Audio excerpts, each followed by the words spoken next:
नमस्कार, वंदे मातरम। स्वागत है आप सभी का आपके अपने चैनल बीएससी एमबीए शिवम में। और मैं शिवम दुबे आपका बहुत बहुत स्वागत करता हूं।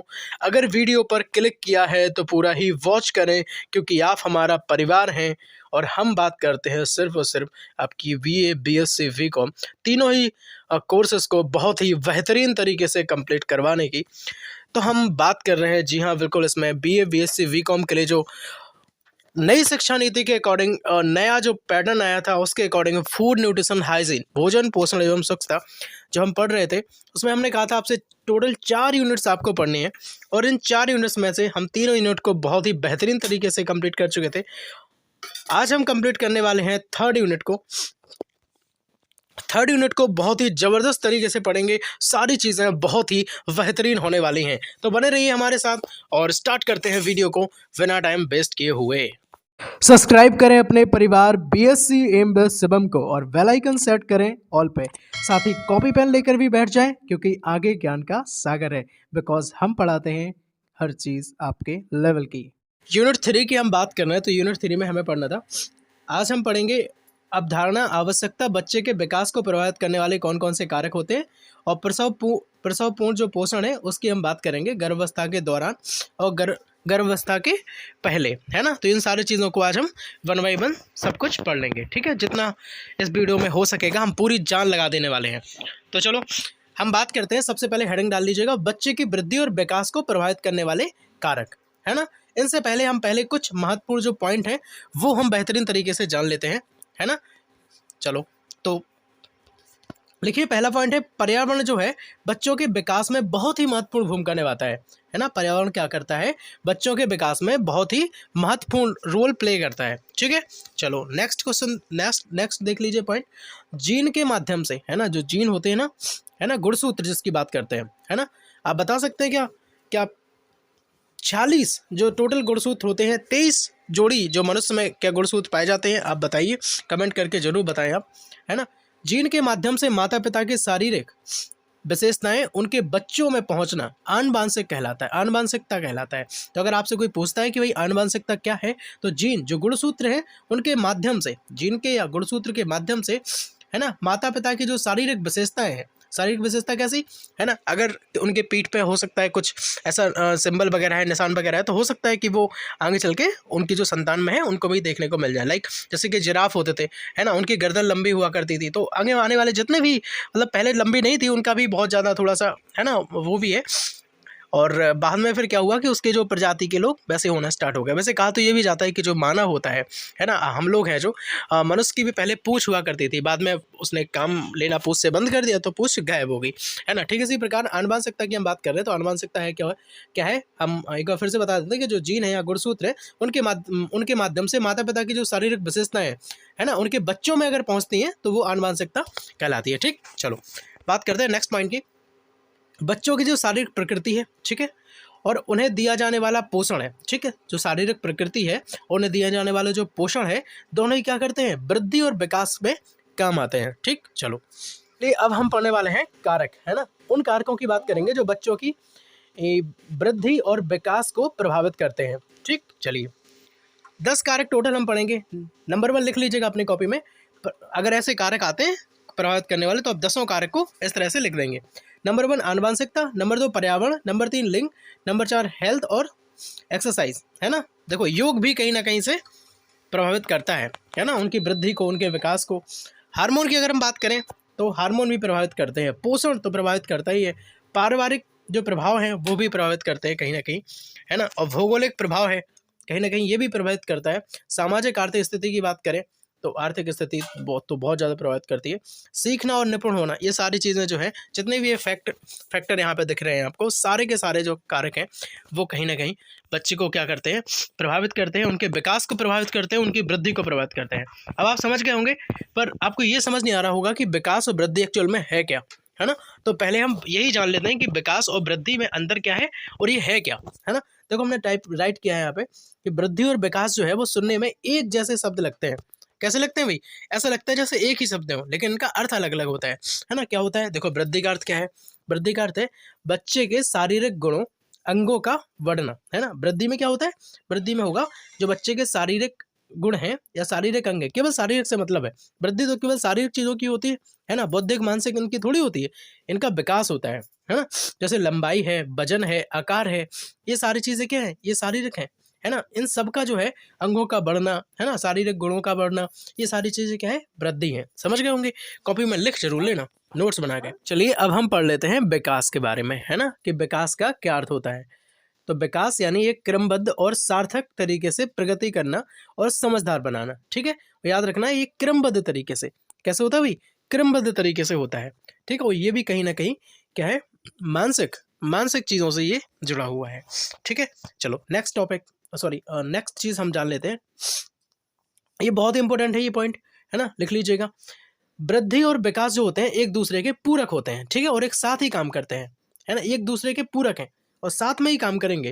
देखो वैसे एक बात बताएं, प्रकृति भी क्या करती है, प्रकृति शारीरिक जो हमारे अंग होते हैं उन्हें बढ़ाने में पूरा योगदान देती है। और हमारे जो जैसे कि मानसिक जो बुद्धि है, बुद्धि को प्रकृति नहीं बढ़ाती है। बुद्धि के लिए आपको ज्ञान अर्जन करना ही पड़ेगा, है ना, उसके लिए थोड़ा सा आप एफर्ट लगाएंगे तभी सारी चीज़ें होंगी। और आप देखो जैसे आपकी उंगलियां हैं, आप पैर हैं, हाथ हैं, वो छोटे छोटे थे, अपने आप बड़े हो गए ना, इसके लिए आपको एफर्ट नहीं लगाना पड़ा। लेकिन प्रकृति क्या करती है कि बुद्धि, वो कहती है कि बुद्धि जो है आप खुद अपनी इकट्ठी करें, सारी चीज़ें आप खुद एडजस्ट करें, है ना। चलो नेक्स्ट हम बात करते हैं प्रसवपूर्ण पोषण क्या है, ठीक है। चलो गर्भावस्था से पहले, कब भैया, गर्भावस्था से पहले और गर्भावस्था के दौरान जो पोषक तत्व हैं, ठीक है, वो जो दिए जाने चाहिए, वो सारी चीज़ें जो होती हैं वो होते हैं प्रसवपूर्ण पोषण क्या है। तो प्रसवपूर्ण जो पोषण है वो गर्भावस्था से पहले और गर्भावस्था के दौरान, है ना, उस टाइम पीरियड में क्या है कि जो पोषक तत्व दिए जाने चाहिए उसी को हम बोलते हैं कि प्रसवपूर्ण पोषण की कहीं ना कहीं बात हो रही है, ठीक है। आशा करता हूँ कि आप भली भांति समझ गए होंगे, ठीक है। चलो समझिए अब ये चीज़, गर्भावस्था से पहले और उसके दौरान पोषण और वजन प्रबंधन का शिशुओं के विकास पर गहरा प्रभाव पड़ता है। किसका पड़ता है भाई, पोषण का, और दूसरा किसका, वजन प्रबंधन का, ठीक है। चलो लिख लीजिए, लिख लेना। चलो नेक्स्ट, गर्भावस्था के दौरान क्या है, रक्त की जो मात्रा है ना, बढ़ाने के लिए क्या करते हैं, देखो रक्त की मात्रा कम हो जाती है उस दौरान, है ना, और निर्जलीकरण या कब्ज जैसी जो है वो एसिडिटी जैसी शिकायतें हो सकती हैं, उनको रोकने के लिए क्या करना होगा, तरल जो पदार्थ होते हैं, जो तरल पदार्थ होते हैं बेसिकली वो विशेष रूप से लेना चाहिए। लेकिन पानी की अगर हम बात करें तो पानी अगर आप पीते हैं, पानी अगर आप पीती हैं तो ये सारी चीज़ें जो है आपके लिए कहीं ना कहीं बहुत ज़्यादा अच्छी और कह सकते हैं कि महत्वपूर्ण चीज़ साबित हो सकती है, क्योंकि पानी ऐसा है कि जो आपकी सारी तरल अवस्थाओं को, तरल जो आवश्यकता है उसको क्या कर देगा, फुलफिल कर देगा, ठीक है। चलो अगर अच्छा लग रहा हो ना तो सब्सक्राइब जरूर कर लेना, ठीक है। अब हम बात करते हैं गर्भ के जो चरण होते हैं कौन कौन से गर्भ के चरण होते हैं। पहले तो आप देख लेना, मनुष्य का जो गर्भकाल है लगभग कितना होता है भाई, 40 सप्ताह का होता है, ठीक है ना। ये कितना होता है भाई, 40 सप्ताह का होता है, और इसे 3 तिमाही में विभाजित किया जाता है। और अगर 3 तिमाही में विभाजित करते हैं तो इनमें से प्रत्येक 3 महीने का होता है, ठीक है, समझ गए। और दूसरी ओर अगर हम बात करें तो गर्भकालीन कुछ अवस्थाएं हैं, है ना, भ्रूण की शारीरिक विकास पर आधारित होती हैं। कौन कौन सी हैं, एक तो है भाई जनन अवस्था, ठीक है, भ्रूण अवस्था, और तीसरी कौन सी है, भ्रूण अवस्था जो है, देख लीजिए। जनन चरण क्या है भाई, देखो निषेचन से लगभग 2 सप्ताह तक की अवस्था, कब की भाई, 2 सप्ताह तक की अवस्था जो है वो जनन चरण है, ठीक है। बस इसके बारे में और कोई खास बात नहीं जाननी है आपको, क्योंकि आपके सिलेबस में भी नहीं है, बस इतना ही पढ़ लीजिए। देखो लोग कहते हैं ऑब्जेक्टिव क्वेश्चन, है ना, जब आप डिटेल्स तब तक नहीं पढ़ेंगे, जब तक आप डिटेल आपको नहीं पता होगा तो आप ऑब्जेक्टिव भैया कहाँ से लगा लेंगे। कुछ लोग आते हैं कहते हैं सर ऑब्जेक्टिव होगा, भाई ऑब्जेक्टिव होगा तो उसके लिए भी तो आपको डिटेल की आवश्यकता होगी ना, नहीं होगी डिटेल की आवश्यकता। जब आप डिटेल पढ़ेंगे तभी तो आप ऑब्जेक्ट मार पाएंगे वहाँ पे, जब आपका पढ़ा हुआ नहीं रहेगा क्या ऐसे हो जाता है ना, ऐसे नहीं होता है। सारी चीज़ें हम बहुत ज़्यादा मेहनत करके आपको लाते हैं, बहुत मेहनत से पढ़ाते हैं, तो हम चाहते हैं कि सारी चीज़ें एक एक पॉइंट जो है आपका क्लियर हो। यही नहीं, आप कोई भी कंपटीशन एग्जाम में भी बैठते हैं, अगर हमारा कोई बच्चा है, हम नहीं चाहते कि वो कहीं से भी लैग करे, है ना, सारी चीज़ें उसकी स्ट्रॉन्ग होनी चाहिए, अभी से स्ट्रॉन्ग होनी चाहिए। जितना बोल रहे कितना उतना लिखते रहो, आपका काम हो जाएगा। लिख लो, भ्रूण अवस्था की अगर हम बात करते हो लगभग 2 से लेके 8 सप्ताह तक का ये टाइम होता है, ठीक, बस और कुछ नहीं लिखना है इसमें। तीसरी अवस्था की बात करें जो भ्रूण अवस्था में बोले थे, 9 सप्ताह से अधिक की जो है अवधि ये होती है, ठीक है, समझ गए होंगे आप। और इस अवस्था में क्या है भाई, गर्भावस्था जो है वो दिखाई देने लगती है ना। अगर आपको देखो ये 8 सप्ताह के बाद जो भ्रूण है वो ऐसा होता है ना निषेचन के। 18 सप्ताह के बाद जो भ्रूण की बात कर रहे हैं तो वो कहीं ना कहीं आपको ऐसे दिखेगा, है ना। पूरा फिगर के थ्रू समझा है। और 38 सप्ताह जो हम बोल रहे थे ना कि जो मनुष्य का गर्भकाल होता है वो कितने दिन का होता है, 40 सप्ताह का होता है ना। तो कहीं ना कहीं ये 38 सप्ताह के बाद का जो भ्रूण है आप अपनी स्क्रीन पे देख पा रहे होंगे। ठीक है, चलो वैसे चलो एक बात और बताएं। एक आम कहावत क्या है, देखो हमने राइट किया है, एक आम कहावत है कि गर्भवती होने पर एक महिला 2 लोगों के लिए खा रही है। किसके लिए खा रही हुई, 2 लोगों के लिए। कहते हैं ना कि अपने बच्चे के लिए खा रही है और वो अपने लिए खा रही है। ठीक है, तो गर्भावस्था के दौरान एक माँ को दुगना सेवन करना चाहिए, है ना, ऐसी कहावत है। लेकिन यह एक भ्रामक है, ये सत्यता नहीं है भाई, है ना। ये क्या है, एक सच्चाई नहीं है। यद्यपि मात्र क्या है, खपत सीधे खुद को बढ़ते भ्रूण दोनों को ही प्रभावित करेगी, क्योंकि जो माता जी खाना खाएंगी वो दोनों को ही प्रभावित करेंगे, है ना। अत्यधिक खाना खाने से बचें। अत्यधिक खाना खाने से बच्चे के क्या होता है, बच्चे के जो स्वास्थ्य से समझौता होगा, क्योंकि भविष्य में शिशु को स्वस्थ होने के लिए अतिरिक्त मेहनत करनी होगी, है ना, तभी वो स्वस्थ हो पाएगा। और अगर हम बात करें शिशु की तुलना, है ना, शिशु की जो तुलना है, शिशु की तुलना में माँ के पास सबसे कम जोखिम, सबसे कम जैविक जोखिम होता है। इसलिए अत्यधिक कैलोरी शिशु के पास जाने की बजाय अक्सर माँ में बसा के रूप में जमने लगती है। किस में जमने लगती है, मतलब वो क्या है, शिशु तक पहुँचता ही नहीं है खाना, वो कहाँ तक जमेगा, केवल माँ में जो है बसा के रूप में वो जमने लगेगा। और इससे क्या होगा, दूसरी ओर अपर्याप्त खपत के परिणाम स्वरूप जन्म के समय कम वजन हो जाएगा। बच्चे का कैसा होगा भाई, कम वजन हो जाएगा। देखो तो हमने 2 चीज़ें यहाँ पर हाइड करी हैं। अगर वजन कम होने की आशंका है, अगर आपको क्या भाई कम वजन होने की आशंका है, तो आप क्या करें, कैलोरी की मात्रा जो है वो बढ़ाना स्टार्ट कर दें, है ना। कैलोरी की मात्रा बढ़ाएं, रोजाना अतिरिक्त फूड गाइड ये सारी सर्विंग करके सारी चीज़ें सही तरीके से की जा सकती हैं। ठीक है, चलो नेक्स्ट हम बात करते हैं। अगर वजन अधिक होने की आशंका, अगर आपको वजन जो है वो अधिक होने की आशंका रहती है, डर रहता है इस चीज़ का, तो क्या करें, तो उसके वजन के बेहतर प्रबंधन के लिए आप क्या करेंगे, छोटे और अधिक बार भोजन करना चाहिए, है ना। अधिक मतलब थोड़ा थोड़ा करके, है ना। और नेक्स्ट चीज़ ये है कि साथ में क्या करें, मध्यम चीनी, है ना, ज़्यादा चीनी ना खाएं, मध्यम चीनी, हल्की चीनी लेना स्टार्ट कर दें। फलों के जो है रस का भी सुझाव उत्तम रहेगा, है ना। तो ये सारी चीज़ें क्या है, अगर आपको वजन अधिक रहने की आशंका सताती है तो ये आप चीज़ें करें। और क्या है, उच्च कैलोरी और नमक सामग्री वाले खाद्य और पेय पदार्थों को लिमिटेड करना आवश्यक है। ठीक है, ये सारी चीज़ें आपको थोड़ी सी लिमिटेड करनी पड़ेंगी। तो राष्ट्र हित में शिक्षा, देश हित में शिक्षा, ये हमने इसलिए लिखा हुआ है राष्ट्र हित में और देश हित में, इसलिए है क्योंकि हम क्या करते हैं कि देखो कहीं ना कहीं से आप भी पढ़ते होंगे, है ना। और फीस जो है वो BA BSc BCom की इतनी ज़्यादा लगती है कि एक नॉर्मल गरीब परिवार से जो बच्चा बिलोंग करता है वो इतना ज़्यादा इसका खर्च नहीं उठा सकता। तो इसके लिए बिल्कुल राष्ट्र हित में शिक्षा है, ईमानदारी से सिलेक्शन के लिए।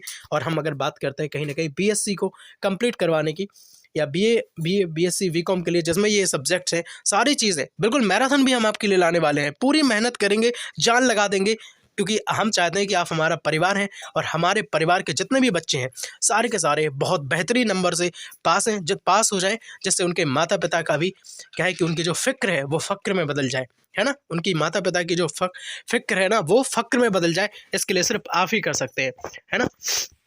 तो बेहतरीन तरीके से पढ़ें, अपने नोट्स बना लें और सारी चीज़ें एग्ज़ाम में ज़रूर रिवाइज़ करके जाएं। आपका बहुत अच्छा होगा, एग्ज़ाम सबसे बेस्ट जाएगा। देख लेना आप एग्ज़ाम हॉल से मुस्कुराते हुए वापस आएंगे।